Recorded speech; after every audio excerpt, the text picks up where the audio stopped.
masih tetap bersama kami di 103,9 Radio Prameswara Lamongan. Prameswara 103,9 FM The Family Radio Station. Terima kasih tentunya untuk Anda Sobat Prameswara masih setia di ajang Semangat Pagi. Di kesempatan pagi hari ini Arik tidak sendirian di studio. Karena memang sudah ditemani oleh narasumber kita. Ini dari Pradin, yaitu Bapak Nihrul Bahi Al-Haidar SH. Ini adalah Ketua Pradin Lamongan. Dan untuk tema talk show kita kali ini yang akan kita bahas mengenai implementasi pelaksanaan COVID-19 di Lamongan. Kita langsung sapa dulu. Selamat pagi Pak Nihrul. Selamat pagi, Assalamualaikum warahmatullahi wabarakatuh. Kabarnya sehat ya hari ini ya? Alhamdulillah. Ini kayaknya sudah lama juga nih gak pernah main ke radio nih. Nah, untuk tema yang akan kita obrolin selama 1 jam ke depan ini mengenai tentang implementasi pelaksanaan COVID-19 di Lamongan. Ini sebenarnya seperti apa sih? Mungkin silakan dijelaskan. Oh iya, terima kasih para pendengar Prameswara dimanapun berada. Nah, pada intinya kita di sini berkenaan dengan konstitusi, di mana dalam Undang-Undang Dasar 1945 Pasal 28H ayat 1 tentang hak asasi manusia, bahasanya di situ disebutkan setiap manusia berhak untuk hidup, berhak untuk mendapatkan kesehatan yang layak, dan ini adalah dilindungi oleh undang-undang. Nah, pada prinsipnya berkenaan dengan karena ini juga penyakit ini tidak hanya sifatnya nasional atau lokal, tapi ini adalah menyeluruh secara internasional. Nah, sehingga penanganannya pun ini menjadi status darurat nasional juga. Nah, kemudian kemarin pemerintah Republik Indonesia pun mencanangkan ini darurat kesehatan seperti itu. Nah, kemudian dalam penanganannya ini saya kira sudah cukup bagus. Cuman ada beberapa hal mungkin yang menjadi evaluasi juga. Nanti juga kita sebagai masyarakat juga harus turut serta mengawasi. Nah, di sini ada beberapa yang memang sudah cukup baik, seperti di masyarakat, di desa-desa, di gang-gang. Nah, sudah ada bilik-bilik seperti itu. Nah, kemudian ada posko-posko itu. Kemudian di tiap-tiap rumah juga sudah ada untuk menjaga kebersihannya. Kemudian tiap pribadi sampai juga membawa masker dan hand sanitizer seperti itu. Nah, ini adalah upaya atau langkah sosialisasi pemerintah terhadap masyarakat untuk menjaga imunitas di dalam tubuhnya sendiri. Nah, selain itu yang lebih penting juga terkait karena stay at home beberapa bulan sampai beberapa hari yang kemarin juga masih berlangsung. Iya. Nah, itu juga sampai kemarin suasana lebaran seperti nggak lebaran gitu, nggak ada lebaran sama sekali. Nah, ini yang menjadi pertimbangan juga pemerintah terkait kebutuhan yang harus bisa dipenuhi oleh masyarakat. Nah, kemudian dari pemerintah pusat pun juga telah mencanangkan beberapa program atau mungkin bentuk bantuan, entah itu dari mulai sembako ataupun yang lain. Nah, dalam arti di sini ini sudah langkah nyata pemerintah dalam mengantisipasi, dalam melaksanakan terkait pelaksanaan COVID ini. Dan kemudian Lamongan sendiri ini trennya juga masih naik, tapi sudah cukup bagus dalam arti tiap hari ini pun sudah masyarakat sudah mulai bisa menjaga diri itu, dan sehingga kemudian yang sakit-sakit pun yang positif setelah rapid test ataupun yang lain swab juga ini sudah mengalami penurunan. Jadi yang sakit-sakit juga sudah sehat semua. Nah, kemudian Lamongan juga ini juga satu anugerah tersendiri dalam arti di Jawa Timur. Nah, ini yang ada cuman di Lamongan yang ada rumah sakit COVID-nya ini. Nah, ini adalah langkah pemerintah yang cukup bagus dalam menangani atau mengantisipasi nanti hal-hal yang tidak diinginkan. Dalam arti ini nanti juga ke depan rumah sakit ini akan banyak dari daerah-daerah yang akan datang ke sini juga. Nah, ini juga menjadi langkah kita bersama. Kita harus tetap hati-hati, lebih-lebih wilayah yang dekat dengan lokasi ini juga itu mungkin dekat. Gambaran ini radio juga dekat nih kayaknya ya. Iya, ini studionya ini dekat ini. Ini memang hal-hal yang mengenai COVID juga di Lamongan ini menjadi suatu hal yang ya ini baru juga ya Pak ya, karena memang seperti yang dibilang tadi di Jawa Timur, di Lamongan didirikan rumah sakit dan lain sebagainya, dan mengenai tentang kesehatan atau kesadaran masyarakat mengenai COVID ini, banyak di antara kita yang memang sudah sadar dengan menggunakan masker salah satunya atau dan lain sebagainya, menjaga kesehatan. Nah ini mungkin dari Peradin juga mungkin juga mengambil apa ya istilahnya, hal-hal yang berkaitan juga kah dengan ini? Iya. Jadi kita kemarin juga sempat membuat kita informasikan kepada masyarakat juga, kita juga memberikan pelayanan informasi terkait mereka yang dirugikan. Yang dirugikan. Betul. Karena dalam arti di sini ada beberapa perusahaan juga yang telah diberhentikan ataupun kita di sini mengawal hak-hak mereka sudah terpenuhi atau belum. Nah kemudian juga untuk penerima bantuan, nah ini ada yang nggak menerima bantuan ini juga ada atau belum, sesuai atau belum. Nah ini betul kita kawal, dan sebenarnya bukan hanya Peradin sih, masyarakat Lamongan semua pun bisa ikut serta mengawal. Dalam arti di sini pemerintah, karena pemerintah pun kan juga untuk tim COVID sendiri kan juga nggak bisa sepenuhnya sampai meraba-raba di masyarakat. Nah kemudian ini menjadi tanggung jawab kita bersama. Masyarakat yang di desa itu seharusnya ketika emang ada yang tidak tepat sasaran ataupun yang lain, ini bisa harus mengantisipasi atau bisa melaporkan kepada tim yang ada di desa itu sendiri, karena Kades pun juga ditunjuk sebagai tim untuk penanganan COVID di tingkat desa. Iya benar. Ini memang banyak apa ya istilahnya di antara masyarakat ada yang dapat bantuan ya seperti itu ya. Betul. Pak Bihrul ya. Ini berkaitan dengan COVID ini banyak juga karyawan yang akhirnya di PHK juga, dan perusahaan-perusahaan yang memang gulung tikar. Nah ini untuk Anda Sobat Prameswara, boleh ikutan berinteraksi, ikutan nonton live secara Facebook juga. Ini sudah disiarkan, jadi untuk Anda yang mau tanya boleh via WhatsApp-nya Prameswara di 081-230-21039. Kita akan kembali lagi. Tentunya masih di ajang Semangat Pagi. Ini nyambungin obrolan kita juga tadi, bahwa memang ya itu tadi mengenai tentang COVID, bantuan COVID ke masyarakat, banyak di antara masyarakat yang memang sudah mendapatkan ya Pak Nirul ya. Betul. Ya. Mungkin boleh untuk sambil bercerita juga dari Peradin ini. Iya. Terima kasih. Jadi beberapa waktu yang lalu juga, ini sebelum bantuan-bantuan itu sempat turun. Nah ini ada beberapa masyarakat itu sempat dimintai urunan. Ada yang 100.000, ada yang 200.000, nah ada yang cuman sedikit 50.000.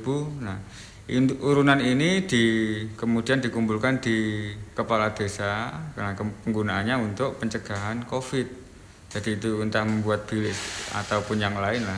Kemudian ketika itu saya mendengar hal seperti itu, kemudian ketemu dengan saya bilang jangan, ini nggak boleh. Karena apa? Pemerintah sudah ada anggarannya sendiri. Dalam arti terkait kewaspadaan, penanganan sampai pada ketika ada nanti warga atau masyarakat yang memang ada positif terkait COVID ini. Nah, kemudian karena masyarakat juga banyak yang kurang tahu berapa besarnya anggaran, kemudian di tingkatan desa terutama. Nah, bahasanya ini APBDes, ini bisa digunakan untuk pelaksanaan COVID ini juga untuk antisipasinya. Nah jumlah totalnya juga ini menyesuaikan, ada yang persentasenya 30%, ada yang 20%. Nah, ini menyesuaikan. Yang jelas melalui Permendes, ini Menteri Pedesaan. Nah ini sudah ada instruksi melalui surat edaran juga bahwasanya penanganan COVID ini bisa dianggarkan melalui dana desa. Nah demikian halnya juga dengan kelurahan. Jadi beberapa sempat kemarin juga ada permasalahan mengapa ini kok masih ditarik, padahal ini juga sudah ada anggarannya. Nah ini yang menjadi penting bagi kita bersama, bahwasanya kita ketika masyarakat tahu, masyarakat memahami bahwasanya ini sudah ada anggaran yang nanti bisa diresap atau bisa digunakan. Nah ini jangan serta-merta terus ngasih-ngasih seperti itu. Apalagi mereka yang tidak mampu, ini kan nanti kasihan juga. Beda halnya ketika emang kita secara individu, aku pengen nyumbang wong iki kasih sembako, enggak masalah. Yang jelas ketika emang ini ada bersama-sama, kemudian melalui kades atau melalui lurah, ini enggak boleh. Ini melanggar ini namanya. Karena apa? Ini sudah ada anggaran tersendiri. Gitu. Oke. Ini memang edukasi ke masyarakat ini cukup penting ya. Pak Nirul, bahwa memang di antara kita mungkin sebenarnya pengen menyuarakan, tapi ada mereka-mereka yang akhirnya nggak berani atau nggak tahu ini ngeluhnya kemana ya kira-kira. Nah ini jadi polemik tersendiri nggak sih? Kalau mungkin dari pengalaman dari Peradin sendiri yang langsung tahu ke lapangan, masyarakat-masyarakat yang memang mereka nggak mau sebenarnya mengeluarkan uang untuk ini tadi sumbangan, salah satu contohnya sumbangan, kenapa harus ditarik gitu. Mungkin ada masyarakat yang sempat ngobrol langsung sama Pak Nirul. Iya, jadi emang alasannya emang ya dari perangkat, emang waktu itu perangkat mengatakan bahwasanya karena dananya nggak ada, bilang seperti itu. Nah ini kan juga nanti masyarakat yang dibodohi hal seperti itu. Dananya nggak ada. Nah, kemudian ketika dana nggak ada, kemudian melalui RT ini semua dipanggil agar ada sumbangsih atau sumbangan dari masyarakat. Nah ini yang harus diluruskan. Apalagi sekarang masyarakat juga semua bermedsos. Ini harus tahu juga semuanya bahwasanya anggaran-anggaran ini banyak di situ. Nah, kemudian yang menjadi kebersamaan kita dalam pola mengawasi ini juga terkait tepat sasaran atau enggak. Nah, jadi ini juga ada beberapa kemarin sampai ada yang melakukan pemotongan di beberapa tempat.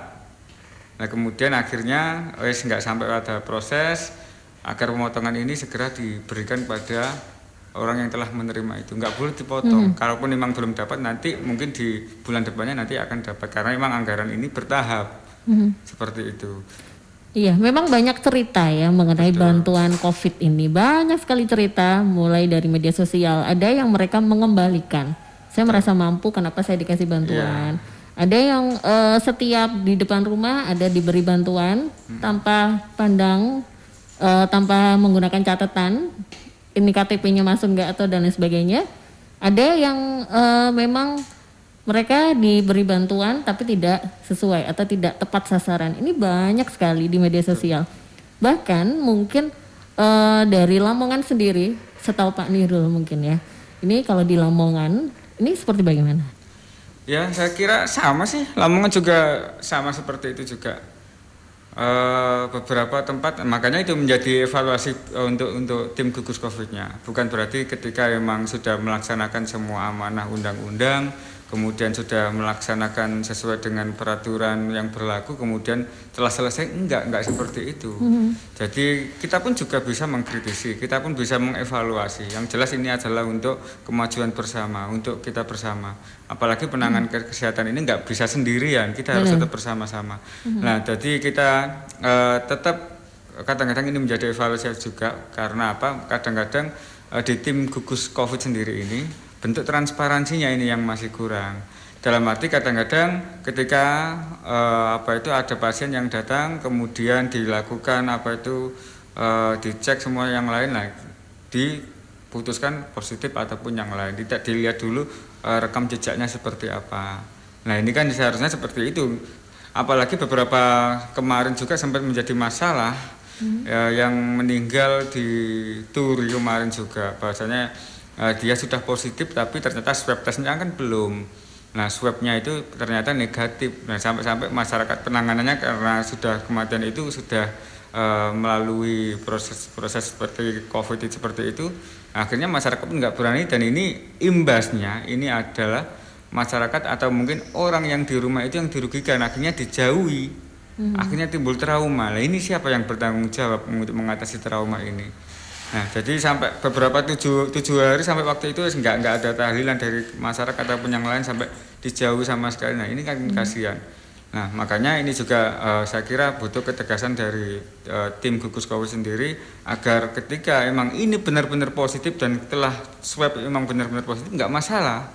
Tapi jangan ketika sudah positif kemudian ketika di swab pun ini negatif kemudian sudah digembur-gemburkan seperti itu. Nah, ini mungkin yang karena emang diakui atau enggak emang alat di kita pun juga masih terbatas. Nah, tapi jangan ini menjadi persoalan nanti di masyarakat yang timbul seperti halnya yang ada di Turi. Gitu. Benar. Memang kalau kita bicara tentang COVID-19 di Lamongan saja, ini banyak cerita gitu. Berbagai macam cerita mulai dari pemakaman atau pasien yang belum dinyatakan positif tapi ternyata kabarnya positif. Atau sebaliknya gitu ya, atau tentang bantuan dan lain sebagainya. Ini banyak sekali rentetan cerita. Sempat juga ada yang ikutan berinteraksi di WA-nya Perang Suara. Ini karena memang bantuan-bantuan yang yaitu tadi tidak tepat sasaran dan lain sebagainya. Nah, ini untuk Anda Sobat Perang Suara, waktunya boleh banget untuk menanyakan ya, yang memang ada, oh iya ya kayaknya saya ini, nah boleh ikutan berinteraksi di WhatsApp-nya Prameswara di 081230210399. Nanti kita akan kembali lagi tentunya masih di ajang Semangat Pagi. 103,9 FM The Family Radio Station Prameswara. Anda masih menyimak Semangat Pagi Sobat Prameswara. Kalau mungkin Anda sudah lihat dari awal ya yang sudah kita obrolin bersama dengan Ketua Pradin Bapak Nihrul Bahi, bahwa memang banyak sekali hal-hal mengenai COVID-19 ini, tidak hanya penyembuhan dari pasien saja, bahwa memang banyak sekali dampaknya. Ada bantuan, ada juga itu tadi cerita-cerita mengenai pasien yang meninggal dan lain sebagainya. Ini di Lamongan Pak Nirul mungkin bisa berbagi cerita juga ke Sobat Prameswara dari Pradin. Ya. Saya kira masih untuk seputaran yang penanganan pasien ini seru. Nah gitu ya. Nah, jadi penanganan ini seharusnya bisa dimaksimalkan oleh rumah sakit atau mungkin dokter yang menanganinya. Dalam arti ketika ini mungkin yang masyarakat yang harus tahu ini, ketika emang orang yang sudah punya penyakit sebelumnya dan sudah pernah ditangani oleh dokter juga sebelumnya, ketika itu diperiksakan kembali di rumah sakit, nah ini harus tahu rekam jejaknya dulu. Ini yang lebih penting. Karena apa? Ketika emang dokter yang terbaru kemudian memeriksa ini langsung positif seperti ini juga ada ini juga salah. Ini enggak benar. Karena apa? Seharusnya dokter pun harus mengetahui rekam jejaknya. Ini punya penyakit apa sebelumnya? Apakah memang punya asma atau jantung ataupun yang lain, ataupun emang flu yang berkepanjangan yang memang sudah lama. Nah, karena apa? Hal-hal itu yang ini adalah sebagai ciri-ciri untuk penyakit COVID-nya itu. Nah, sering juga kita di lapangan atau sampai saat ini juga sering kita tahu bahwasanya orang ini sudah punya penyakit ini sebelumnya. Nah, itu akhirnya diklaim penyakit COVID atau kena corona seperti itu. Nah, ini juga tidak benar. Seharusnya dari pihak yang memeriksa ini menanyakan dulu kepada keluarganya, menanyakan dulu kepada dokter sebelumnya punya rekam jejak penyakit apa. Nah, itu. Nah, ini nanti masyarakat juga harus tahu. Nah, kemudian pemerintah sendiri Kabupaten Lamongan telah menganggarkan sekitar 200 miliar. Wow, data yang cukup fantastis ya. 200 miliar 177 juta sekian. Ini untuk penanganan COVID.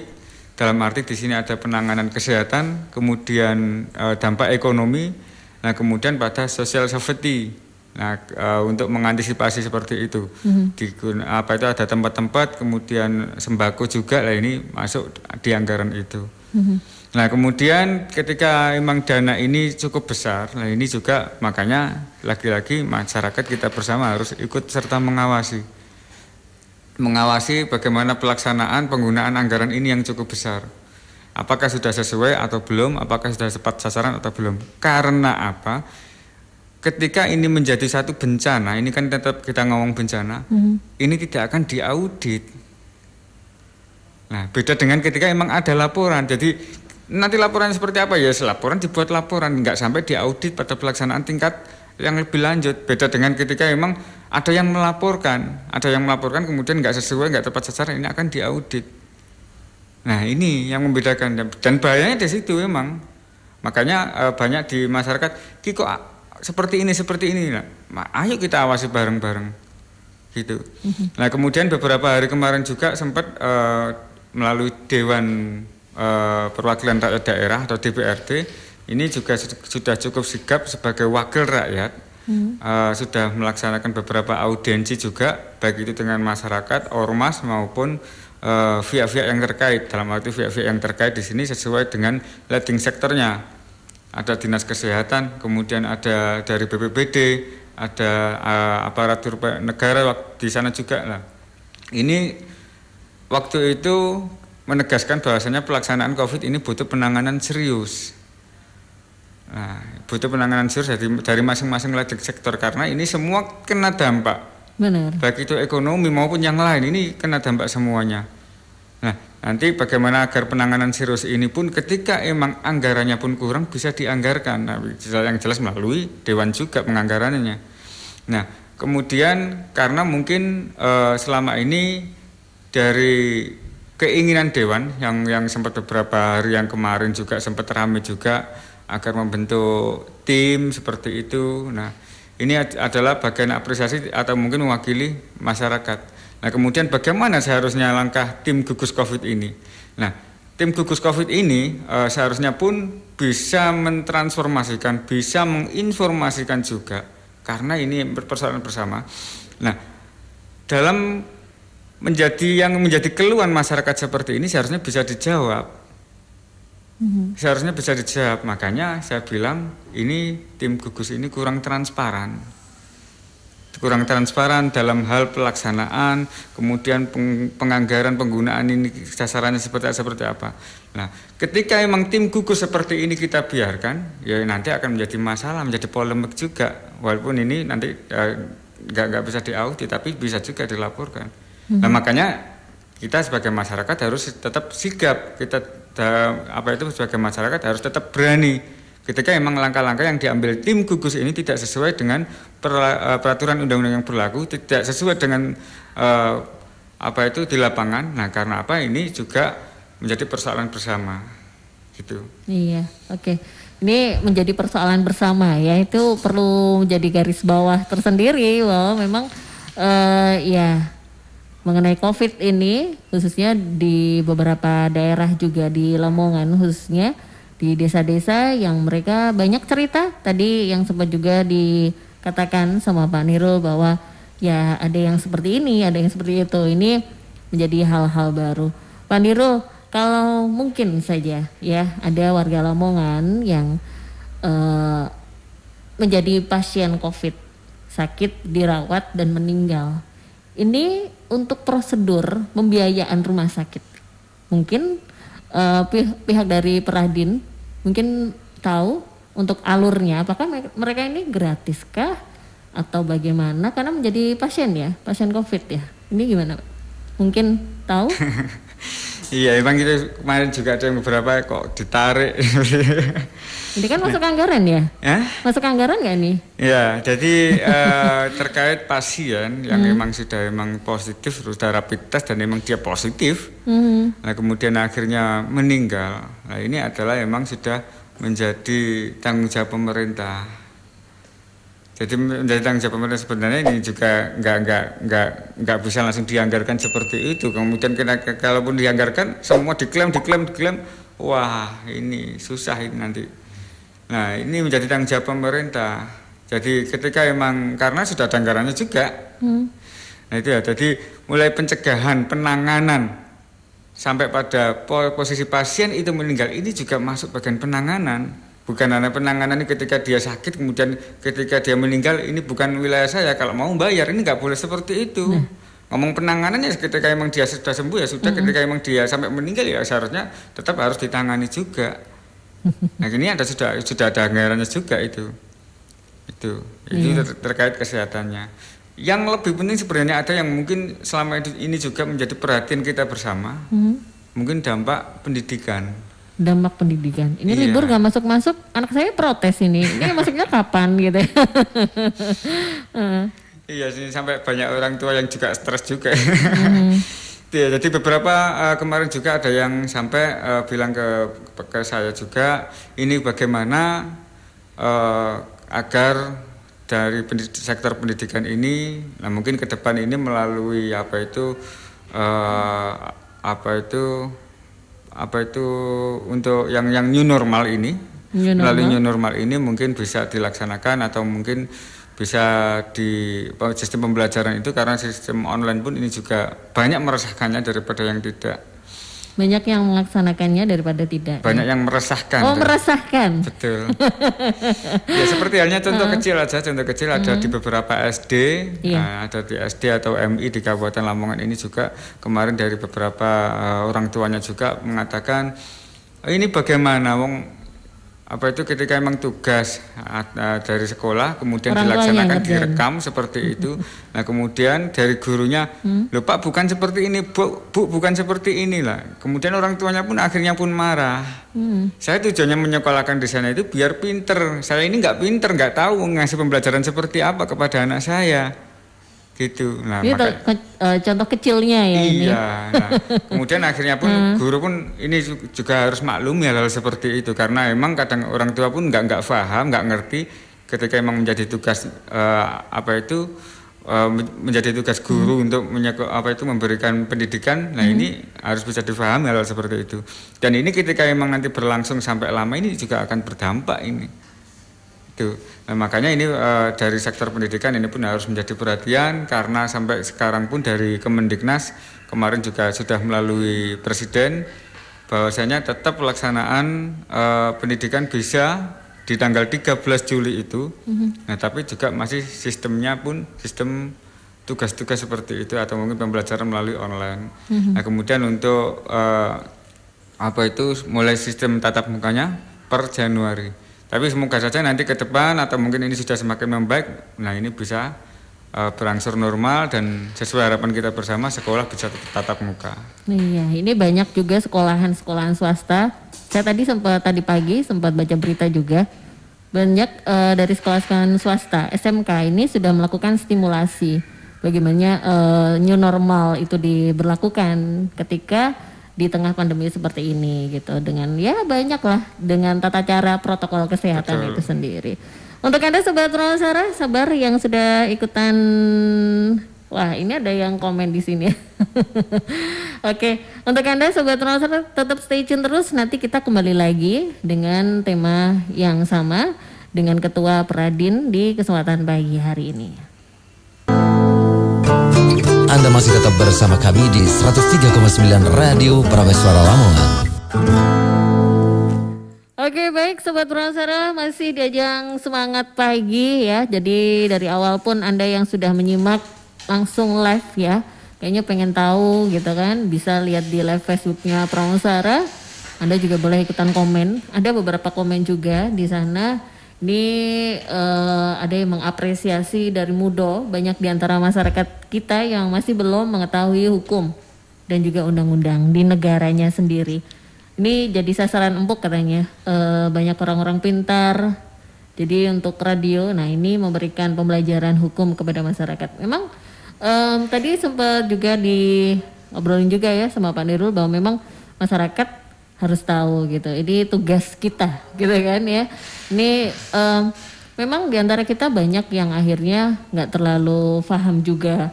Kayak ini bantuan kayak gini emang ada ya anggarannya, atau mungkin COVID kayak gini ini mereka-mereka yang dapat bantuan ini dari mana ya, kayak gitu sempat ada pertanyaan gitu. Menanggapi hal tersebut, ini dari Peradin sendiri mungkin sebagai jembatannya ya, masyarakat akhirnya tahu juga, oh ini ada bantuannya khusus COVID dan lain sebagainya. Silakan. Iya. Terima kasih. Jadi emang apa yang menjadi persoalan itu selalu dan mungkin nanti ke depan pun selalu menjadi persoalan. Kalaupun memang masyarakat nggak bisa memahami regulasi, nggak bisa memahami tentang penggunaan anggarannya. Nah, jadi bahwasanya melalui sesuai dengan Permen Desa juga itu juga ada juga bahwasanya bisa digunakan untuk pencegahan COVID ataupun dan penanganannya melalui APBDes itu pun bisa. Nah, untuk nilainya ini memang bervariatif karena masing-masing desa itu ada yang mendapatkan 1 miliar lebih, nah kemudian ada yang nggak sampai 1 miliar. Nah ini variatif, makanya saya pun nggak bisa menentukan berapa ini yang dapat diambil atau untuk penanganan COVID itu karena memang nilainya yang bervariatif. Kadang-kadang untuk persentase ya antara 25% sampai 30% dari APBDes. Itu yang di tingkat desa. Nah kemudian di tingkat kelurahan pun sendiri juga seperti itu sama halnya. Nah, ini penggunaan untuk penanganan COVID ini juga menggunakan dana kelurahan yang nilainya juga hampir sama dengan dana desa. Dan untuk apa itu pelaksanaan pun ya kita main persentase seperti itu dibuat rata-rata antara 25% sampai 30%. Karena saya sendiri nggak tahu persis berapa anggaran masing-masing kelurahan, masing-masing desa ini saya sendiri kurang paham itu. Nah kemudian langkah yang butuh diambil oleh pemerintah kemudian atau mungkin dalam hal ini tim Satgas COVID ini yang pertama yaitu langkah promotif. Langkah promotif ini, tindakan promotif ini sudah dilaksanakan dalam arti apa? Mempromosikan yaitu tentang penggunaan masker.